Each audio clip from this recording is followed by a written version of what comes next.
أعوذ بالله من الشيطان الرجيم. بسم الله الرحمن الرحيم. اقرأ باسم ربك الذي خلق. خلق الإنسان من علق. اقرأ وربك الأكرم الذي علم بالقلم. علم الإنسان ما لم يعلم. اعوذ باللہ من الشیطان الرجیم. بسم اللہ الرحمن الرحیم. نحمده ونستعینه ونستغفره ونعوذ باللہ من شرور انفسنا ومن سیئات اعمالنا ومن يهده الله فلا مضل له ومن يضلل فلا هادي له. نشهد ان لا الہ الا اللہ ونشهد ان محمدا عبده ورسوله.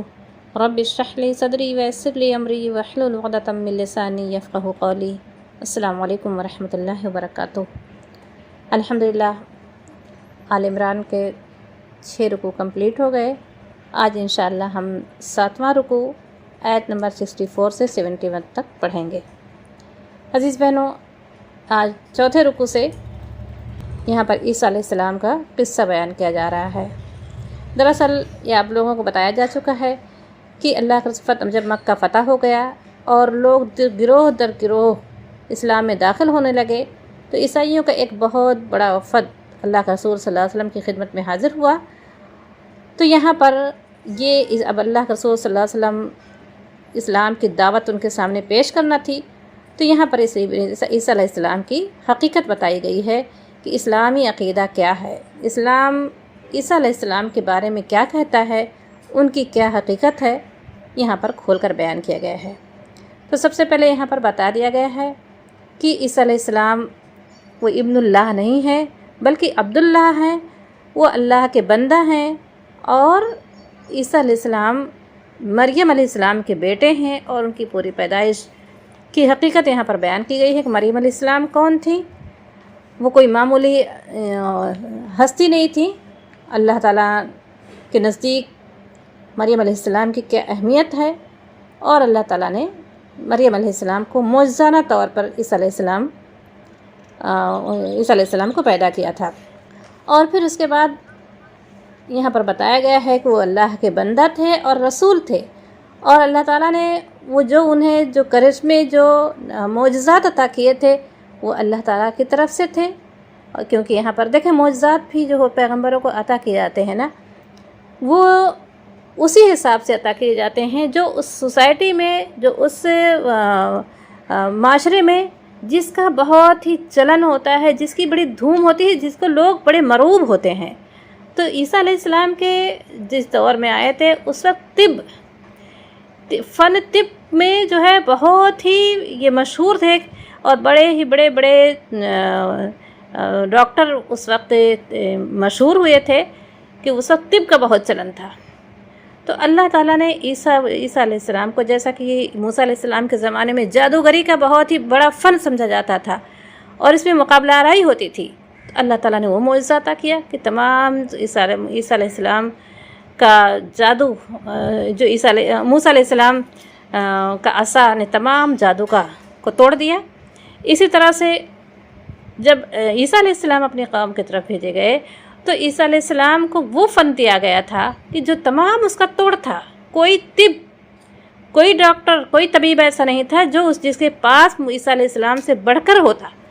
کہ کوئی کتنا ہی اپنے اس میں آگے گیا ہو، اپنے اس فن میں آگے گیا ہوگا، لیکن کسی نے مردے کو تو نہیں زندہ کیا ہوگا، کسی نے پیدائشی اندھے کو، یہاں پر اکمہا کا لفظ آیا ہے. اکمہا کہتے ہیں ایک امیون ہوتا ہے اندھا، ایک اکمہا کا لفظ ہوتا ہے پیدائشی اندھے کو. تو عیسیٰ علیہ السلام پیدائشی اندھے کو، آپ دیکھیں کسی ڈاکٹر کا علاج ہے جو پیدائشی اندھا ہو، ڈاکٹر کہتے ہیں یہ پیدائشی یہ چیز ہے، یہ نہیں صحیح ہو سکتی. لیکن اللہ تعالیٰ نے عیسیٰ علیہ السلام کو وہ طب دیا تھا کہ وہ جس کے پیدائشی اندھے کے اوپر بھی ہاتھ پھیرتے تھے تو وہ اس کو روشنی دیکھنے لگتا تھا. تو یہ معجزات عیسیٰ علیہ السلام کو، مگر پھر بھی اللہ قرآن کہہ رہا ہے کہ عیسیٰ علیہ السلام یہ نہیں کہتے تھے کہ میرا کمال ہے، بلکہ وہ کہتے تھے کہ یہ اللہ کے حکم سے تمام کام انجام پاتے ہیں۔ تو یہ دراصل ان کی حقیقت بیان کی گئی ہے کہ وہ اللہ کے رسول تھے اور یہ تمام معجزات اللہ تعالیٰ کے عطا کرتا تھے، اور عیسیٰ علیہ السلام نے کبھی یہی نہیں کہا کہ میرا کمال ہے، بلکہ وہ اللہ کا اذن کہا کرتے تھے۔ اور اس کے بعد بھی اللہ تعالیٰ نے ان کی حقیقت بیان کی کہ مگر اس کے بعد بھی تو اتنی بڑی نشانی لے کر آئے تھے، مگر انہوں نے کیا کیا تھا، انہوں نے ان کو بھی سولی پر چڑھایا، اور اللہ نے ان کی پھر اس کے بعد اللہ تعالیٰ نے یہاں پر یہ عیسیٰ علیہ السلام کا پورا تعارف، پوری حقیقت بیان کرنے کے بعد اللہ تعالیٰ فرما رہا ہے کہ یہ اصل میں ابن اللہ کیوں کہتے ہیں، کیوں ان کو حیرت ہوتی ہے کہ کوئی بغیر باپ کے نہیں پیدا ہو سکتا۔ یعنی مریم علیہ السلام کا نکاح نہیں ہوا تھا، ان کو کسی مرد نے مس نہیں کیا تھا، پھر بھی تو ان کو اس بات پر حیرت کیوں ہوتی ہے، آخر آدم علیہ السلام تو بغیر ماں باپ کے پیدا ہوئے تھے۔ اور اس کے بعد پھر اللہ تعالیٰ فرما رہا ہے کہ اے نبی صلی اللہ علیہ وسلم، اس کے بعد بھی آپ سے وہ بحث کرتے ہیں، آپ سے جھگڑتے ہیں، تو پھر ان سے کہہ دیجئے، ان سے مباہلہ کریں، اور کہ وہ اپنے ان سے کہیں کہ چلیں آپ اپنے بال بچوں کو لے آئیں، ہم اپنے بیٹوں کے ساتھ، اپنی عورتوں کے ساتھ، اپنی بیٹیوں کے ساتھ آئیں میدان میں، اور یہ ہم اللہ تعالیٰ سے مباہلہ کریں۔ مباہلہ یہ تھا کہ مل کر دعا کریں اللہ ہمیں سے جو جھوٹا ہے اس پر لعنت ہو جائے۔ تو یہ روایت میں آتا ہے کہ جب انہوں نے آپ صلی اللہ علیہ وسلم نے انہیں جب یہ سنایا، یہ آیت سنائی، تو انہوں نے کہا کہ ہمیں کچھ سوچنے کا ہمیں مشورہ کرنے کی مہلت دیں۔ اور پھر جب انہوں نے مشاورت قائم ہوئی ان کی، تو ایک بوڑھے انسان نے کہا کہ اے گروہ انصار، اے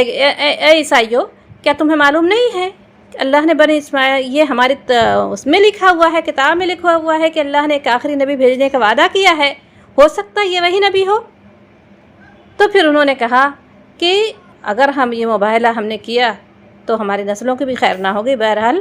وہ آئے اور اللہ کے رسول صلی اللہ علیہ وسلم کے پاس آئے اور کہا کہ ہم مباہلہ نہیں کریں گے، ہم جزیہ دینے کو تیار ہیں۔ جزیہ میری بہنوں، جزیہ کیا ہوتا ہے؟ جزیہ یہ ہوتا ہے کہ جب مکہ فتح ہو گیا، اور قرآن میں یہ حکم سورہ توبہ میں آئے گا، آپ لوگ پڑھیں گے کہ جو یا تو وہ اسلام کو قبول کریں، یا اگر وہ اپنے دین پر قائم رہنا چاہتے ہیں تو وہ جزیہ دیں۔ جزیہ اس بات کی زمانہ یعنی کچھ مقررہ رقم ہوتی تھی، وہ ان کو سالانہ دینا ہوتی تھی۔ وہ اس بات کی اس لیے ہوتی تھی کہ اسلامی حکومت کی پھر ذمہ داری ہوتی ہے کہ یہ ان کے دائرۂ کار میں وہ ان کی جس طرح سے مسلمانوں کی ذمہ داری ہوتی تھی، اس طرح سے اسلامی حکومت کی ذمہ داری ہوتی تھی کہ وہ ان کے حقوق اور اس کی حفاظت کریں۔ اسی طرح سے اور دوسرا یہ کہ وہ جزیہ ہمیشہ ان کے ذہن پہ، ان کے دل پر یہ وہ لگاتا رہے، ضرب لگاتا رہے کہ انہیں اگر وہ اسلام قبول کر لیتے تو یہی دولت وہ ان کے لیے صدقہ ہوتی، ان کے لیے زکوٰۃ کے طور پہ دیتے، اور اجر اس کا اللہ کے ہاں اجر پاتے۔ الٹا وہ کفر پر قائم رہنے کے لیے وہ رقم دے رہے ہیں، تو یہ دراصل ان کے دل پر ایک ضرب لگانے کے لیے اللہ تعالیٰ نے یہ انہیں وہ تھا۔ تو یہ جزیہ، تو انہوں نے کہا کہ نہیں، ہم مباہلہ تو نہیں کریں گے، بلکہ ہم جزیہ دینے کو ہم تیار ہیں۔ اچھا، اب ہم پڑھتے ہیں آگے۔ قل، اے نبی صلی اللہ علیہ وسلم کہہ دیجئے، یا اہل الکتاب، اہل کتاب۔ اب دیکھیں یہ کہنے کے بعد اب دیکھیں کہ ایک بہترین کلام ہے، بہترین انداز ہے کہ پہلے تو انہیں پورا بتا دیا گیا ہے، اور اس کے بعد پوری کی عیسیٰ علیہ السلام کی حقیقت، ان کے بارے میں سب کچھ، اور اس کے بعد یہ ان کا مباہلہ کا بھی وہ دیا گیا ہے۔ اور اس کے بعد اب یہاں پر فرمایا جا رہا ہے کہ اے نبی صلی اللہ علیہ وسلم انہیں دعوت دیں، اسلام کی دعوت پیش کریں۔ قل کہہ دیجیے، یا اہل الکتاب، اہل کتاب، تعالو، آؤ، الی، طرف، کلمۃ، ایک کلمے، ایسے کلمے کی طرف، سوائم، برابر ہے، بیننا، ہمارے درمیان، و بینکم، اور تمہارے درمیان، اللہ، یہ کہ نہیں، نعبدو، ہم بندگی کریں گے، الا اللہ، سوائے اللہ کے، ہم نہیں بندگی کریں گے سوائے اللہ کے، ولا نشرکا، اور نہیں نشرکا، ہم نہیں شرک کریں گے، بھی اس کے ساتھ، شیئن، کچھ بھی کسی چیز کو بھی کچھ بھی کوئی بھی کسی کو ہم شریک نہیں ٹھہرائیں گے، اور لا نہیں یتخذ اور نہیں بنائے گا بعضنا ہم میں سے بعض بعضاً بعض کو اربابم ارباب یعنی رب کی جمع ارباب من دون اللہ کو چھوڑ کر، ہم میں سے کوئی کسی کو رب نہیں بنائے گا اللہ کو چھوڑ کر۔ قل یا اہل الکتاب کہہ دیجئے اہل کتاب، تعالوا الی کلمۃ آؤ ایک ایسے کلمے کی طرف، سواء بیننا و بینکم جو ہمارے اور تمہارے درمیان برابر ہے، اللہ نعبدو کیا کلمہ ہے کہ ہم نہیں بندگی کریں گے الا اللہ سوائے اللہ کے، ولا نشرکا اور نہیں ہم شریک کریں گے بھی اس کے ساتھ، شیئا کسی کو بھی، ولا یتخذ اور نہ ہی بنائے گا بعضنا بعضاً اربابا من دون اللہ ہم میں سے بعض کو اپنا رب، من دون اللہ کے سوا۔ دیکھیں اب یہ دعوت کا انداز کیا ہے کہ اے اہل کتاب آؤ ہم تمہیں دعوت دیتے ہیں ایک ایسے کلمے کی طرف جو ہمارے اور تمہارے درمیان برابر ہے، یکساں ہے۔ یہ دعوت کی بہترین انداز بتایا گیا ہے کہ جب ہم داعی ہیں، ہم سب داعی ہیں، ہم ایسے جگہ رہتے ہیں، ایسے ملک میں رہتے ہیں جہاں ہمارے ارد گرد ایسے بہت سے نان مسلم ہیں جن تک ہم دعوت پہنچانا ہم پر فرض ہے کہ ہم ان تک اس دعوت کو پہنچائیں۔ تو دیکھیں ایک بہترین طریقہ یہاں پر بتایا گیا ہے کہ بات کہاں سے شروع کرنی چاہیے۔ دیکھیں اگر ہم کسی کو دعوت دیتے ہیں، کسی کو ہم اسلام کی دعوت دیں گے تو ہم شروعات کہاں سے کرتے ہیں؟ ہم یہ کہیں گے جو تم کر رہے ہو نا یہ غلط نہیں ہے، یہ ہو گئی، اس سے جہنم ملے گی، یہ صحیح طریقہ یہ ہے۔ تو یہاں سے پہلے سامنے والا پہلے ہی وہ سمجھ جائے گا کہ یہ جو ہے ہم کو غلط سمجھتے ہیں، اور جب ہم غلط وہ یہ سمجھ جائیں گے کہ ہمارے مخالف یہ غلط ہیں، ہم کو غلط سمجھتے ہیں، تو کبھی ہماری بات سننے کے لیے تیار نہیں ہوں گے۔ تو دعوت کی شروعات کہاں سے کرنی چاہیے؟ وہاں سے ان کی تعریف سے شروع کرنی چاہیے، ان باتوں سے شروع کرنی چاہیے جو ان کی پسندیدہ چیزیں ہیں ان کو لے کر، یا ان چیزوں کو لینا چاہیے جو مسلمان اور نان مسلم ان کی یکساں ہو، ان باتوں سے لے کر شروع کرنا چاہیے۔ مثال کے طور پر آپ کسی دکان میں کہیں پر گئے اور یہ دیکھتے ہیں کہ کوئی اپنے اس کو پوجا کر رہا ہے تو آپ اس وقت کیا کہیں گے؟ آپ یہ پوجا جو کر رہے ہیں غلط ہے اور یہ وہ ہے، نہیں، ان سے یہ کہیں کہ دیکھیں یہ آپ جو کر رہے ہیں نا ہم بھی یہی کرتے ہیں، ہم بھی ہم تو روزانہ دن کی شروعات آپ اپنی دکان جب کھولتے ہیں تو آپ ان کے سامنے وہ دیا جلاتے ہیں جو آپ یہ کر رہے ہیں نا، وہ پوجا کر رہے ہیں جن پر بھی ان کا عقیدہ ہوتا ہے۔ تو یہ ہم بھی جب اپنے دن کی شروعات کرتے ہیں تو اسی سے کرتے ہیں، ہم اپنے ایشور کی ہم پوجا کرتے ہیں، ہم نماز پر جو بھی الفاظ ہوں وہ ہم کرتے ہیں، اس کے بعد اپنے دن کی شروعات کرتے ہیں، اس کے بعد ہی ہم کوئی کام کرتے ہیں، اس کے بغیر ہم نہیں کرتے۔ اب دیکھیں سامنے والا خوش ہو جائے گا، ان کو میرا یہ انداز اچھا لگا کہ میں جو ہے اپنے دین اپنے دھرم اس کا پابند ہوں، تو ان کو یہ چیز ان کا بہت بھری لگتی ہے۔ پھر بات کرنے کے لیے پھر بہت کچھ آپ دیکھیں گے، آپ کے لیے راستے ہموار ہوں گے،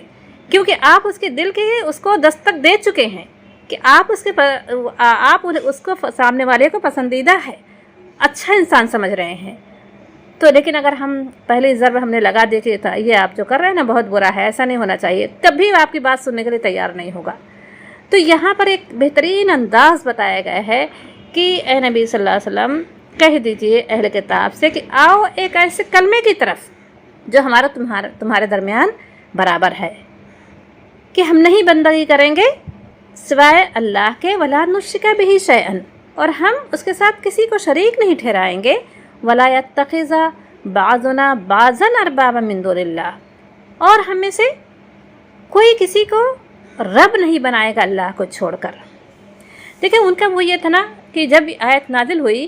کہ انہوں نے اپنے علماء اور ربیوں کو اہل کتاب نے اپنے علماء کو اپنا رب بنا لیا ہے، تو عبداللہ بن سلام تو اس میں سے اللہ رسول صلی اللہ علیہ وسلم کے پاس آئے اور کہا کہ اللہ کے رسول یہ کیسی آیت نازل ہوئی ہے، ہم تو ان کو اپنا رب نہیں مانتے، ان کو وہ عالم ہی مانتے ہیں، تو اللہ کے رسول صلی اللہ علیہ وسلم نے فرمایا کیا وہ جس چیز کو حرام ٹھہرا دیتے ہیں تم اس کو حرام نہیں سمجھتے، یا جس چیز کو وہ حلال کر دیتے ہیں تو اس کو تم حلال نہیں کرتے؟ انہوں نے کہا ہاں ایسا تو ہے۔ تو آپ نے فرمایا کہ اسی کو طرف ماننا ہے، یعنی یہ دیکھیں بغیر تورات کیا کہہ رہی ہے، یا آج ہمارے درمیان بھی کہ آج دیکھیں بغیر قرآن کا حکم کیا ہے، ہم علماء سے پوچھتے ہیں اور ان سے جو مل جاتا ہے وہی ہم کہتے ہیں کہ بغیر سوچے سمجھے۔ تو اللہ تعالیٰ نے فرمایا کہ کیا یہاں پر بعض ہونا بعضاً ارباب من دون اللہ، ہمیں سے کوئی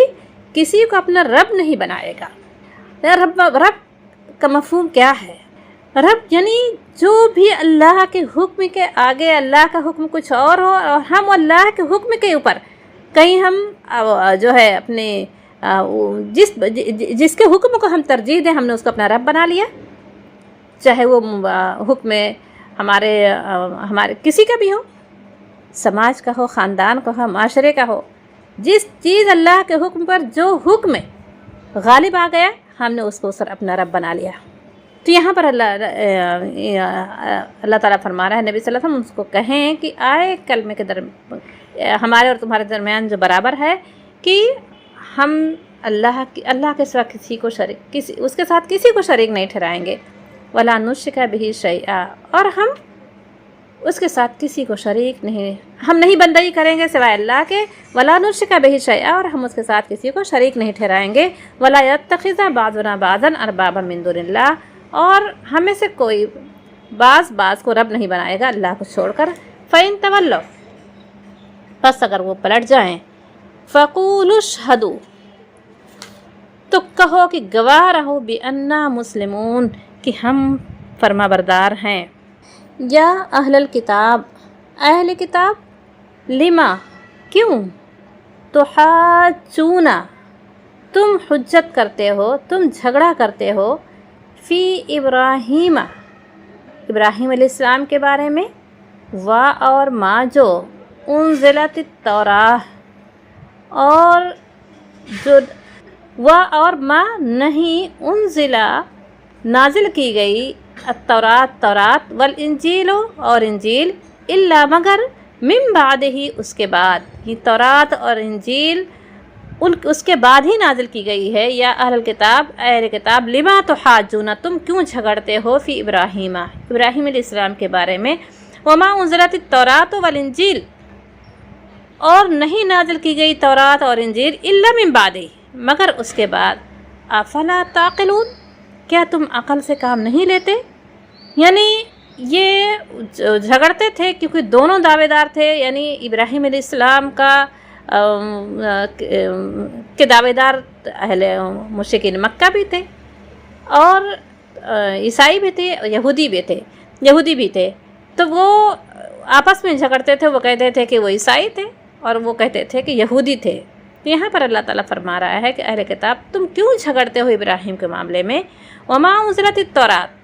اور نہیں نازل کی گئی تھی تورات والانجیل، اور انجیل، الا من بعد ہی، مگر اس کے بعد، افلا تعقلون، کیا تم عقل سے کام نہیں لیتے؟ یعنی تمہاری یہودیت اور یہ نصرانیت بہرحال تورات اور انجیل کے نزول کے بعد پیدا ہوئی ہے، اور ابراہیم علیہ السلام ان دونوں سے بہت پہلے گزر چکے ہیں۔ ایک معمولی عقل کا آدمی بھی یہ بات آسانی سے سمجھ سکتا ہے کہ ابراہیم علیہ السلام جس مذہب پر تھے وہ بہرحال نہ تو یہودیت تھا اور نہ ہی نصرانیت تھا، ابراہیم علیہ السلام راہ راست پر تھے۔ تو یہاں پر اس لیے یہاں پر یہ ہا انتم، تم ہاؤلاء، تم وہ لوگ ہو،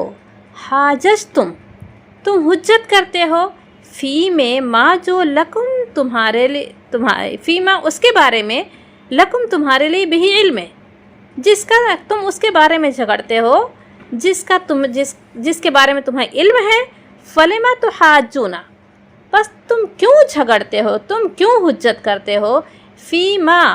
اس کے بارے میں، لیسا نہیں ہے، لکم تمہیں بھی علم، کچھ بھی علم ہے،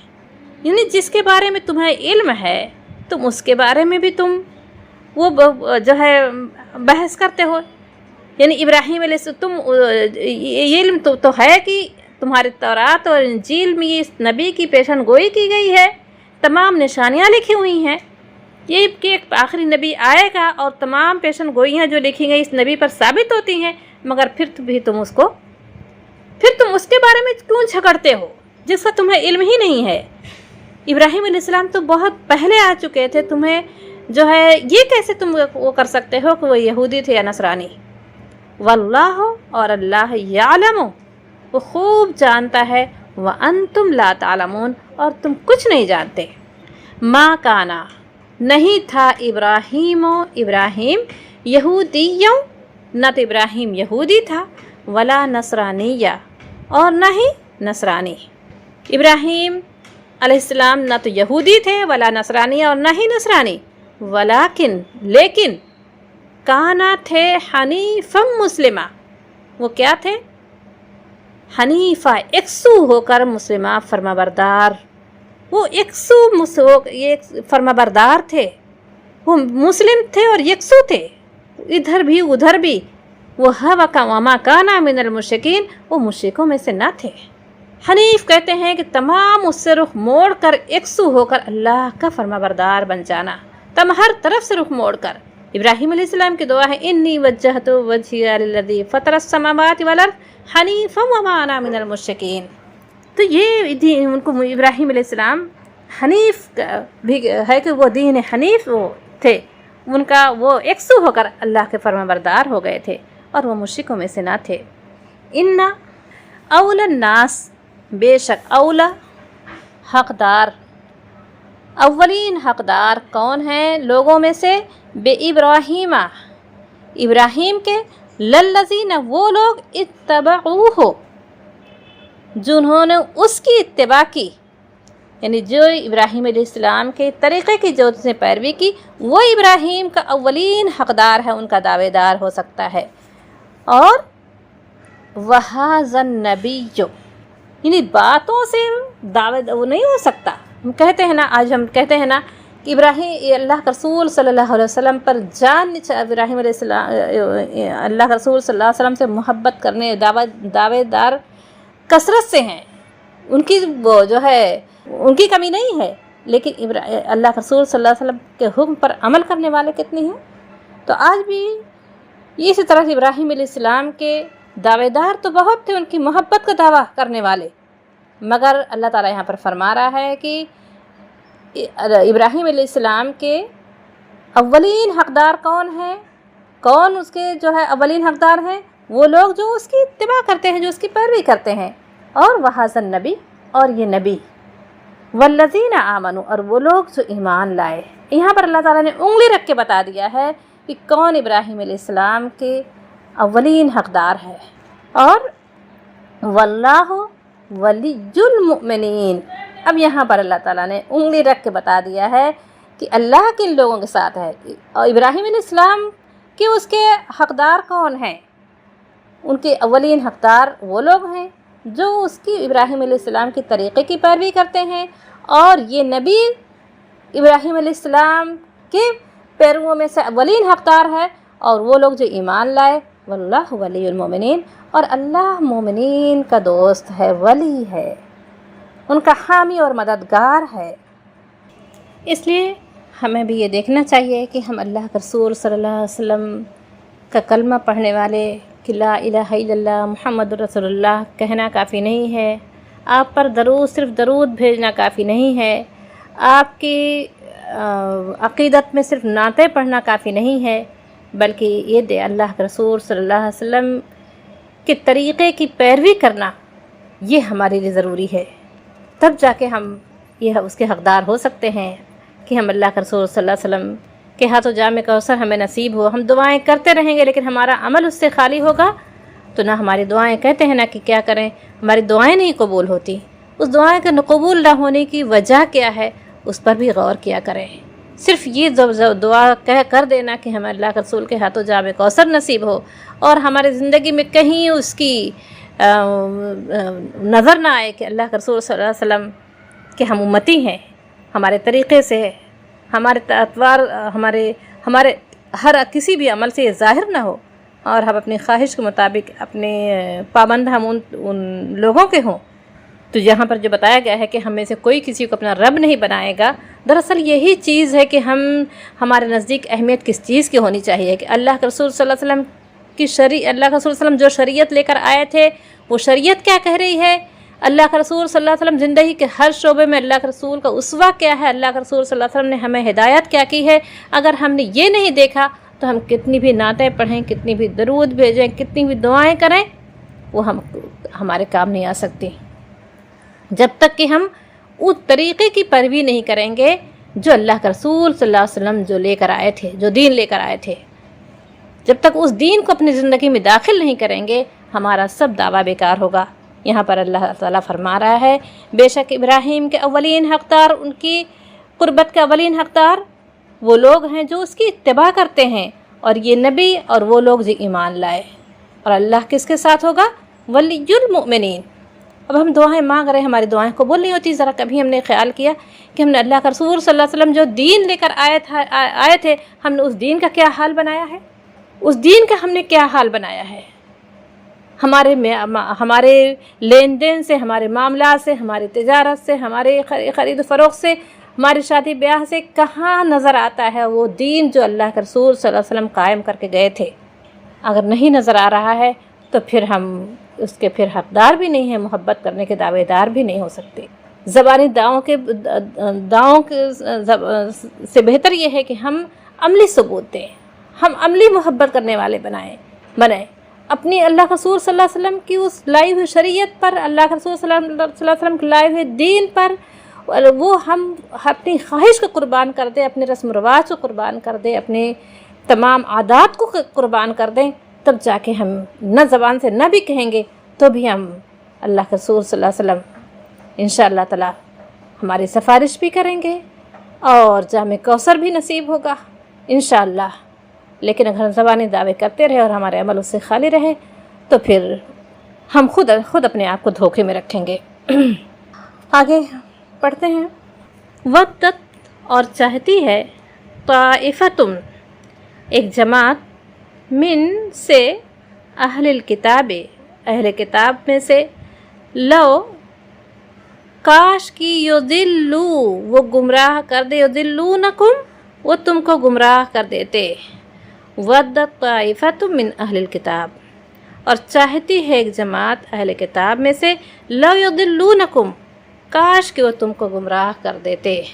دراصل یہ رکوع جو آج کا ہم پڑھ رہے ہیں نا، یہ رکوع یہودیوں سے خطاب اس میں ہے، اور یہودی یہی وہ تھے کہ زبانی دعوے دار تو بہت تھے مگر عمل اس سے بہت ہی، اور وہ صرف یہی نہیں کہ ایمان نہیں لا رہے تھے اللہ کے رسول صلی اللہ علیہ وسلم کے دین پر، بلکہ وہ یہ چاہتے تھے کہ کاش کس طرح سے یہ ایمان والوں کو گمراہ کر دیتے۔ آگے انشاءاللہ اس کے لیے آئے گا کہ انہوں نے کیا کیا پلاننگ اس کے لیے کی۔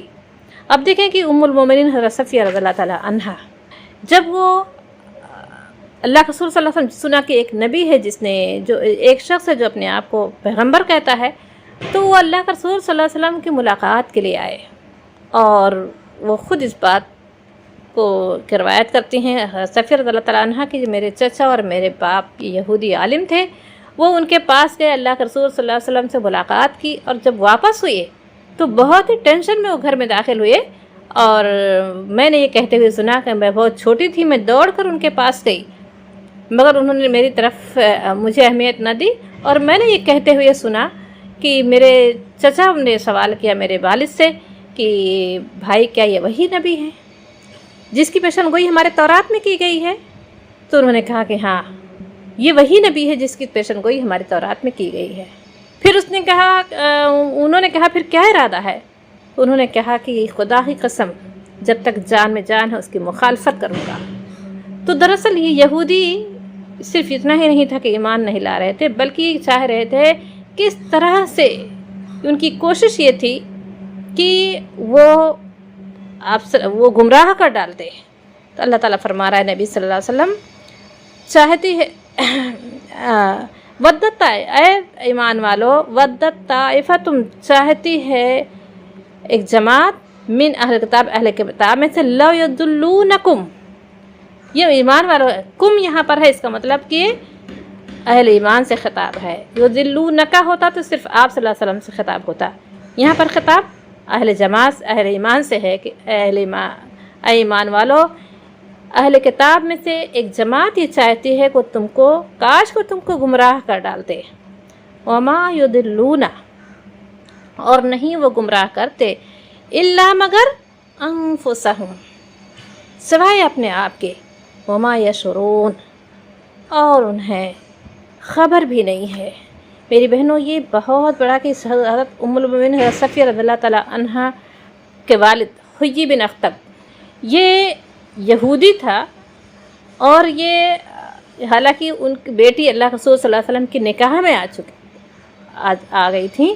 مگر یہ اتنا بڑا وہ تھا کہ غزوہ احزاب جو تھی نا، جس میں کہتے ہیں حزب کی جمع، حزب کہتے ہیں گروہ کو، احزاب گروہ کی جمع، یعنی تمام گروہ یہاں پر مل کر اللہ کے رسول صلی اللہ علیہ وسلم کے خلاف ہوئے تھے اور آ گئے تھے مقابلے کے لیے مسلمانوں کو ختم کرنے کے لیے۔ اس میں حیی بن اخطب کا بہت بڑا ہاتھ تھا۔ اس نے تمام اس کو جا کر اس نے اتنی محنتیں کی تھی کہ جا کے مشرکین مکہ سے بھی ملا تھا کہ کیا وہ لوگ یہاں سے چلے گئے ہیں تو آپ لوگ انہیں ایسے ہی چھوڑ دیں گے؟ کل آپ پر وہ مضبوط وہاں ہو جائیں گے تو پھر آپ پر آ کے حملہ کریں گے، آپ کو یہاں سے نکالیں گے۔ ان لوگوں کو اکسایا تھا۔ دوسرے مدینے کے اندر جو یہودی تھے جن سے اللہ کے رسول صلی اللہ علیہ وسلم نے آ کر ان سے معاہدہ کیا تھا کہ وہ اپنے دین پر رہنا چاہتے ہیں تو ٹھیک ہے، لیکن وہ ہمارے مسلمانوں کے خلاف، اللہ کے رسول کے خلاف کبھی نہیں اٹھیں گے، نہ کسی کا ساتھ دیں گے۔ انہوں نے اس بات کا وعدہ کیا تھا، لیکن حیی بن اخطب جو تھا وہ جا کر چاروں قبیلے یہود کے تمام قبیلوں سے ملا اور انہیں اس بات کا یقین دلایا کہ اس مرتبہ تمام جو ہے مسلمانوں کے خلاف ہیں اور اس مرتبہ ان کی شکست لازمی ہے، اور شکست تو انہوں نے اور تم بھی اس کا ہمارا ساتھ دو۔ تو ان لوگوں نے کہا کہ نہیں، ہم نہیں ساتھ دیتے، ہم نے معاہدہ کیا ہے۔ اور پھر انہوں نے کہا کہ ہم معاہدے کی خلاف ورزی کریں گے تو ہم دیکھ چکے ہیں ہم نے ماضی کی، انہوں نے یاد دلایا کہ ہم نے سبت کے دن ہم نے زیادتی کی تھی اور اس کا کیا ہوا، اگر ہم نے اپنے معاہدے کی خلاف ورزی کریں گے تو اس نے کہا کہ نہیں کچھ نہیں ہو سکتا، اگر ایسا، سب سے پہلی بات تو یہ کہ وہ شکست ان کی ہوگی، مسلمان یہاں سے نکالے جائیں گے، اور اگر ایسا نہیں ہوا تو بھی مسلمان بچیں گے ہی نہیں، اور اگر ایسا نہیں ہوا تو دوسری صورت اگر ہوئی تو جو تم لوگوں کا حال ہوگا وہی میرا بھی حال ہوگا۔ آخرکار غزوہ احزاب میں جب انہوں نے اپنے معاہدے کی خلاف ورزی کی، جو باہر سے آئے تھے وہ تو چلے گئے، لیکن اب یہود جو مدینے کے اندر تھے، اللہ کے رسول صلی اللہ علیہ وسلم جن سے معاہدہ کیا تھا، اللہ کے رسول صلی اللہ علیہ وسلم غزوہ احزاب جب جنگ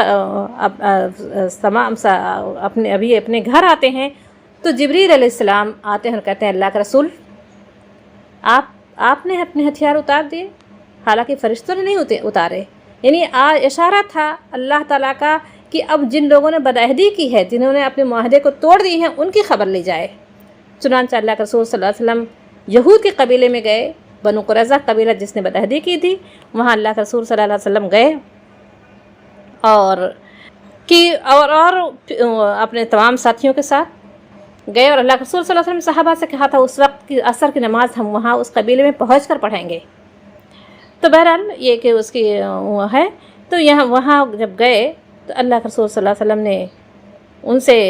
اب وہ ڈرے اور سہمے تھے، خوب جانتے تھے کہ ہم نے بدعہدی کی ہے تو ہم کو سزا بھگتنی پڑے گی۔ اس بدعہدی کا وہ یہ ہوا تھا کہ ان کے تمام جو تھے 500 مرد تھے اور عورتیں تھیں، ان کے لیے یہ اللہ کے رسول صلی اللہ علیہ وسلم نے فیصلہ دیا، اور یہ اشارہ اللہ کی طرف سے تھا، ان کے تمام قبیلے، تمام مرد قتل کیے گئے، ان کی گردن کاٹی گئی۔ اس میں سے اس کی گردن جو کٹنے والوں میں حیی بن اخطب بھی تھا۔ اللہ تعالیٰ فرما رہا وہ نہیں گمراہ کرتے سوائے اپنے آپ کو۔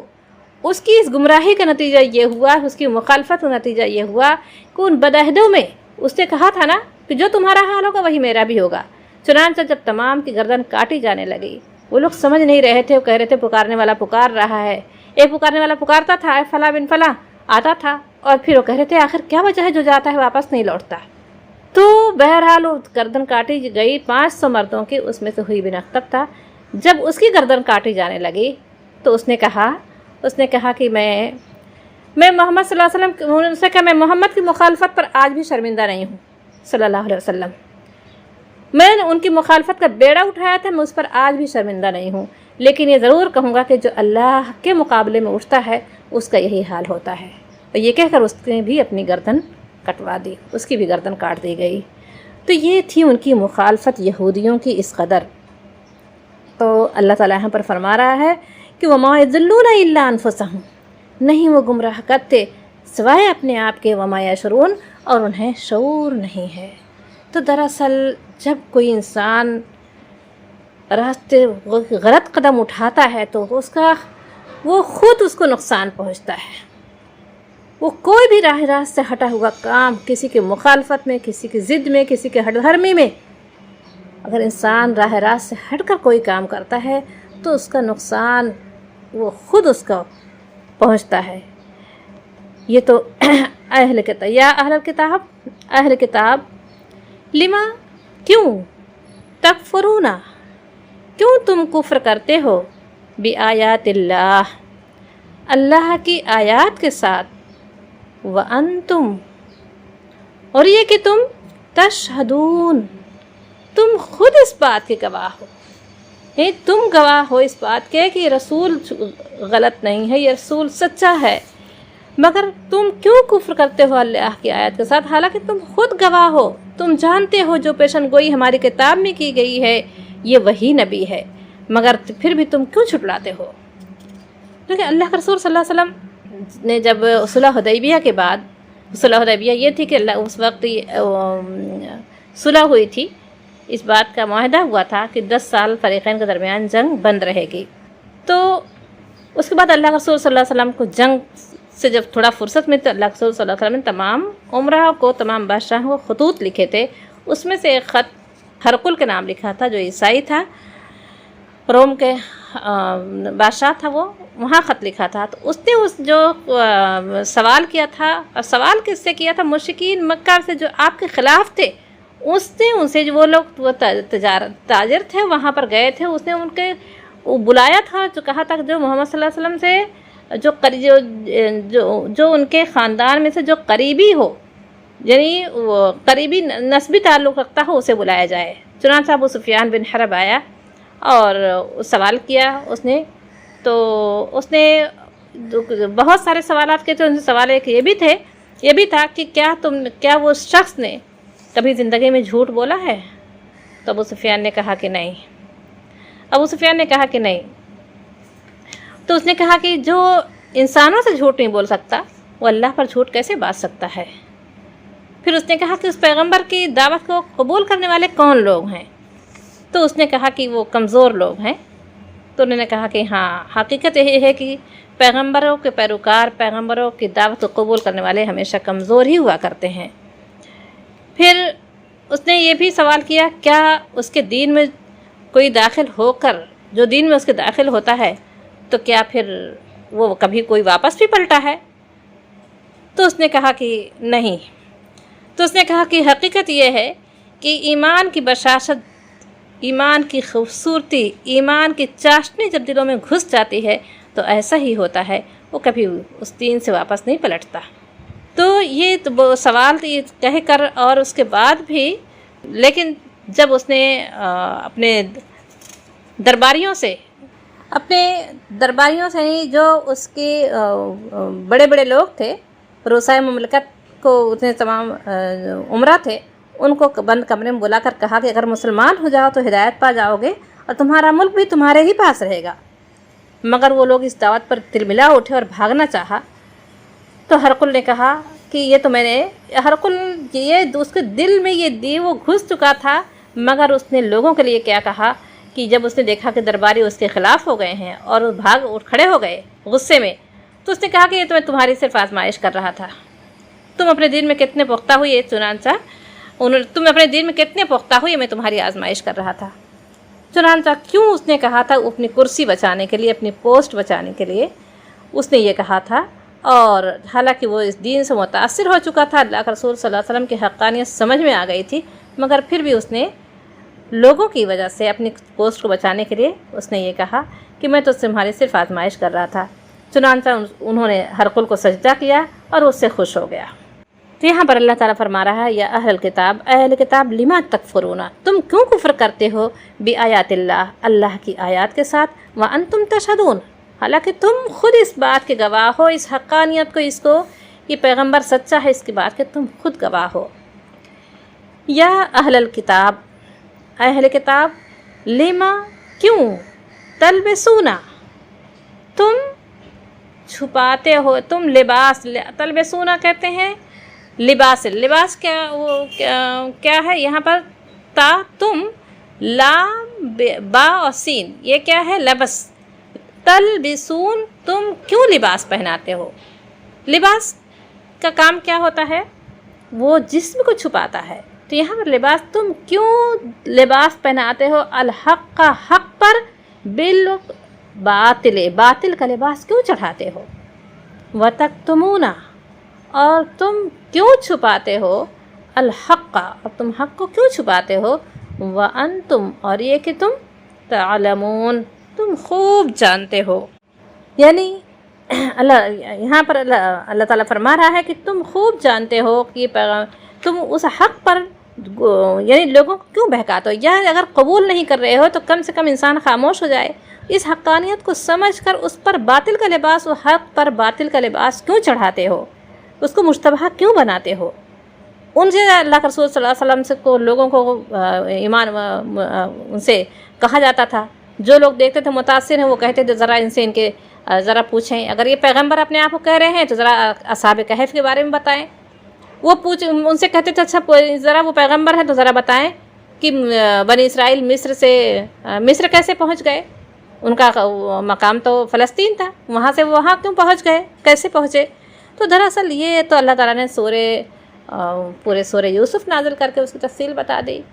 اور بار بار اللہ تعالیٰ نبی صلی اللہ علیہ وسلم آپ اس وقت موجود نہیں تھے، پھر آپ دیکھیں پھر اصحاب کہف کا اللہ تعالیٰ نے پورا قصہ ان کا سنا دیا،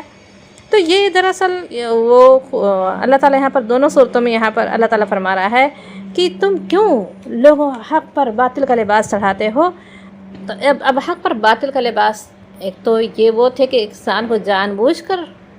گمراہ کیا جائے، یہ دراصل کہتے ہیں کہ جو ہٹ دھرمی ہوتی ہے، جو ضد ہوتی ہے، جو حسد ہوتی ہے نا، یہ انسان کو بہت دور گمراہی میں لے جاتا ہے، کہ وہ انسان کو سامنے والے کو غلط ثابت کرنے کے لیے پھر وہ کہتے ہیں وہ جھوٹ بھی بولتا ہے، وہ اس کی سازش بھی کرتا ہے، یعنی وہ پھر اس کی یہ چیز جو ہوتی ہے نا، آپ دیکھیں یہی شیطان کا وہ ابلیس نے یہی کیا تھا، اور پھر یہی یہودیوں نے بھی یہی کیا، یہ یہودیوں کی صفت ہے یہ کہ انسان کسی کی مخالفت میں اٹھ جائے اور اس کے لیے پھر کوئی ہر وہ قدم اٹھائے جس میں وہ اپنی اس کو سامنے والے کو جھوٹا ثابت کرے اور اپنے آپ کو سچا۔ اللہ کے رسول صلی اللہ علیہ وسلم کی پاکیزہ زندگی، صحابہ کرام کی پاکیزہ زندگی، آپ کی تعلیم و تربیت اور اس کے حیرت انگیز اثرات، اور قرآن کے بہترین و بلند پایہ مضامین جو نازل ہو رہے تھے، یہ ساری چیزیں اللہ تعالیٰ کی ایسی روشن آیات تھیں کہ جو شخص انبیاء کے احوال اور کتاب آسمانی کے طرز سے واقف ہو، اس کے لیے ان آیات کو دیکھ کر اللہ کے رسول صلی اللہ علیہ وسلم نبوت میں شک کرنا بہت ہی مشکل تھا، اور ان کے جو اخلاق بتا رہے تھے، ان کی طرز زندگی بتا رہا تھا کہ سچے لوگ ہیں، یہ اچھے لوگ ہیں، مگر چونکہ یہ آپ صلی اللہ علیہ وسلم کی ہر دھرمی ان کی ضد وہی تھی، اور وہ یہ تھی کہ یہ کیوں پیغمبر ہو گئے، یا پیغمبر اس قوم میں کیوں آ گیا، یہ دراصل یہ حسد تھی جو ان کو دور لے گیا، اور اس کے لیے آگے انشاءاللہ آئے گا کہ ان لوگوں نے اس کے لیے کیا کیا پلاننگ کی، اس دین کی مخالفت میں کوئی وہ نہیں تھا کہ جو انہوں نے کوئی حربہ ایسا نہیں تھا جو انہوں نے نہ آزمایا ہو۔ اس لیے قرآن بار بار جو ہے ان کو الزام دیتا ہے کہ اللہ کی جن آیات کو تم آنکھوں سے دیکھ رہے ہو، جن کی حقانیت پر تم خود گواہی دیتے ہو، ان کو تم قصداً نفس کی شرارت سے کیوں جھٹلا رہے ہو۔ تو اللہ تعالیٰ سے دعا ہے کہ اللہ تعالیٰ ایسی گمراہی سے، ایسے حسد سے، ایسے کاموں سے جو کسی کی مخالفت میں، کسی حسد میں انسان کو گمراہی میں دور لے جائے جہاں سے پلٹ کر آنے کی امید نہ ہو۔ اللہ تعالیٰ سے ایسا دعا ہے کہ اللہ تعالیٰ ہمیں اس سے اللہ تعالیٰ سے ہم پناہ میں آتے ہیں اللہ تعالیٰ کی کہ اللہ تعالیٰ ہمیں ان تمام اس سے ہم پناہ، اور یہ دعا بھی پڑھنے کہ رب اعوذ بک من ہمزات الشیاطین واعوذ بک رب ان یحضرون، تمام چالیں راستے شیطانی ہیں، اللہ تعالیٰ ہمیں ان کو وسوسوں سے، ان کی چالوں سے دور رکھے، اور جو بھی اللہ سے یہ بھی دعا کرتے اللہ ہمیں اس سے بھی ہم پناہ مانگتے ہیں وہ ہمارے قریب آئیں، اور دعا پڑھتے ہیں اللہم آنس وحشتی فی قبری۔ اللہ یہ قرآن جو ہماری شریعتی کتاب ہے، جو ہمیں راہ راست دکھانے والی ہے، اللہ ہمیں اس سے اتنا محبت کرنے والا بنا دے کہ یہ اللہم آنس وحشتی فی قبری، کہ جب ہم اپنی قبر میں تنہا تو یہ ہمارا دوست بن جائے۔ لیکن میری بہنوں، اس سے پہلے ہمیں اس زندگی میں ہمیں اس قرآن سے دوستی کرنی ہوگی، اس پر ہمیں عمل کرنا ہوگا، تب جا کے ہمارا دوست بنے گا۔ اللہم آنس وحشتی فی قبری، اللہم ارحمنی بالقرآن العظیم۔ اللہ اس قرآن عظیم، اللہ تو مجھ پر رحم کر اس قرآن عظیم کے توسط سے، وجعلہ لی اماما، اللہ تو مجھے اس کو میرا امام بنا دے، ونورا، اسے میری زندگی کی روشنی بنا دے، وہدی، اور اسے میرا رہنما بنا دے، ورحمہ، اور رحمت بنا دے، اللہم ذکرنی منہ ما نسیت، اللہ جب میں بھولنے لگوں تو مجھے یاد دلا دے، وعلمنی منہ ما جہلت، اللہ میں جب راستہ بھٹک جاؤں تو اللہ یہ مجھے راہ راست پر لا دے، یہ مجھے روشنی بن جائے، اور اے میرے رب یہ قیامت کے روز یہ میرے حق میں، اللہ یہ میرے حق میں گواہی دینے میں، میرے حق میں حجت کرنے والا بنائے۔ اللہ کے رسول صلی اللہ علیہ وسلم کی حدیث ہے کہ قرآن تو حجت ہے تمہارے حق میں یا تمہارے خلاف، وجعلہ لی حجتا یا رب العالمین۔ تو ہم دعا کرتے ہیں اللہ یہ ہمارے حق میں گواہی دینے والا بنے۔ وآخر دعوانا ان الحمد للہ رب العالمین۔